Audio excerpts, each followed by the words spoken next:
Main sourcing control होता है varieties पे, आपको कौन सी वेराइटीज़ चाहिए। इसमें भी अगर आप थोड़ी और ज़्यादा काम करोगे, थोड़ी ईस्ट में अगर आप जाओगे ना, बर्ड आइज आता है, भूत जोलोकिया आता है, फिर बाद में काफ़ी सारे और वेराइटीज़ आते हैं, गोस्ट गोस्ट आता है, तो ये सारी चीज़ें बहुत प्रीमियम कैटेगरी में जाता है। अगर उसमें काम करना है, अगर आपके पास पैसे कम है, मान के चलो सर मैं बड़ी वॉल्यूम पे नहीं करना चाहता, छोटे लेवल पे करना चाहता हूँ, बट मुझे अच्छी खासी मार्जिन चाहिए, तो फिर वॉल्यूम पे आपको नहीं खेलना है, तो फिर आप ऑटोमेटिकली थोड़ी ईस्ट वाली जो चिलीज है उसमें आप बढ़िया काम करो, कोई प्रॉब्लम नहीं है। उसके बहुत सारे वैल्यूज बहुत सही है और उसकी प्राइसिंग बहुत अच्छा मिलता है, मार्जिन बहुत अच्छे मिलते हैं। बट ये आगे वॉल्यूम नहीं मिलेगा तो उतना तो आप ध्यान रखो, बट ये सारे एयर शिपमेंट होते हैं। तो इसके बाद टॉक्सिक लेवल के बारे में मैंने पहले भी बोला था कि 1000 केमिकल्स होते हैं, मेटल्स होते हैं, काफ़ी सारे कंटेंट होती है जब आप टेस्ट करते हो।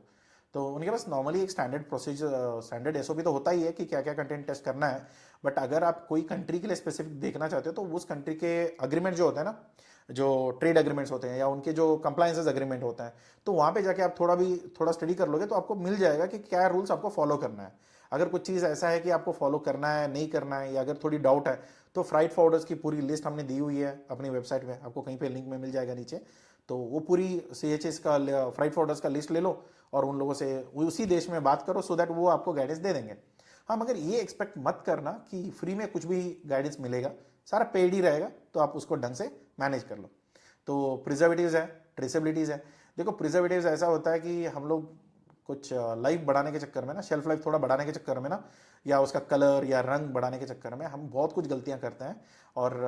हमको क्या होता है ना, 4 रुपये महंगा लगता है, इसके लिए हम सस्ता वाला ले लेते हैं, मगर उससे लॉन्ग टर्म में ना इंसान की सेहत खराब हो जाती है। तो वो थोड़ा आप देखो, क्योंकि कलर ऐड करना, डाई डाई कलर होते हैं बेसिकली, जो कपड़े के कलर वो मिक्स करते हैं, हमने काफ़ी सारे रिजेक्शन देखे हुए हैं। तो ऐसा कुछ भी नहीं है कि जो नया है, बट जब भी कोई भी खरीदता है तो कोई जेनरिक प्रोडक्ट तो खरीदता नहीं है, प्रॉपर स्पेसिफिकेशन होता है। और ये स्पेशली प्रोडक्ट में टेस्टिंग मैंडेटरी है, उसका रिपोर्ट के बिना कुछ वैल्यू नहीं है उस चीज़ का। तो दूसरा लॉट आता है कि मुझे अगर कहीं पे कोई गड़बड़ी हुई है, जस्ट इन केस, मैं तो नहीं चाहता कि मेरे कंपनी से कोई गलत प्रोडक्ट निकले, बट अगर मैंने किसी से माल खरीदा है, रॉ मटेरियल तो कहीं और से आएगा, फार्मर से आएगा, मंडी से आएगा, कोई एग्रीगेटर है वो इकट्ठा करके देगा, कुछ भी तो रहेगा। और उसमें से मैं 2-3 जगह से ब्लेंड करके निकालता हूँ कि मैं प्योर एक ही कलर नहीं दूंगा, क्योंकि कश्मीर का कलर अलग है, गुंटूर का कलर अलग है, बैडगी का अलग है, तेज का अलग होता है, फिर भूत जोलकिया और बर्ड आइज वो सब चीज़ें अलग निकलती हैं। तो अभी जो भी पाउडर आप बना रहे हो ना, तो इसके रंग, क्वालिटी, स्पेसिफिकेशन, उसका कितना अच्छा बुरा है, उस देश में कितना स्पाइस खा सकते हैं, कितना उसका SHU लेवल चाहिए, तो ये बहुत सारी चीज़ें आपको ध्यान रखना होता है। तो एक बार वो समझ में आ गया ना कि ब्लेंड क्या रखना है, कैसे आपका रेसिपी रहेगा, और कैसे उसको प्रमोट करोगे, और उसमें अगर कोई केमिकल मिक्स हुआ है और वो परमिसेबल लिमिट से बहुत ऊपर है, तो फिर बात ही खत्म है। आप कितना भी कर लो, कितना भी अच्छा मार्केटिंग कर लो, आपका माल नहीं बिकने वाला है, या उसके अगर बिक भी गया तो भी रिजेक्शन हो सकता है। तो यहाँ पे मेन प्रोसेस कंट्रोल क्या होता है